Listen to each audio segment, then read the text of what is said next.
वजीर आजम शहबाज शरीफ का यौम आज़ादी पर अवाम के लिए बड़ा तोहफा। पेट्रोल की कीमत 8 रुपए 47 पैसे कमी, डीजल की कीमत 6 रुपए 70 पैसे कमी, पेट्रोल की फी लीटर कीमत 260 रुपए 96 पैसे हो गई, डीजल की फी लीटर कीमत 266 रुपए 7 पैसे हो गई है। अहम खबर दे रहे हैं आपको, वजीर आजम शहबाज शरीफ ने यौम आज़ादी पर अवाम के लिए बड़े तोहफे का ऐलान कर दिया।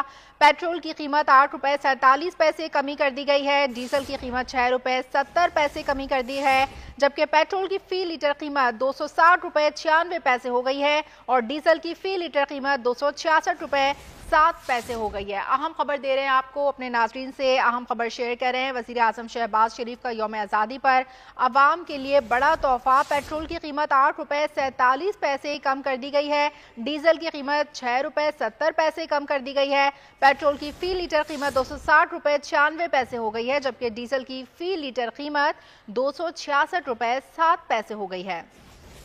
वजीर आजम शहबाज शरीफ का यौम आज़ादी पर अवाम के लिए बड़ा तोहफा।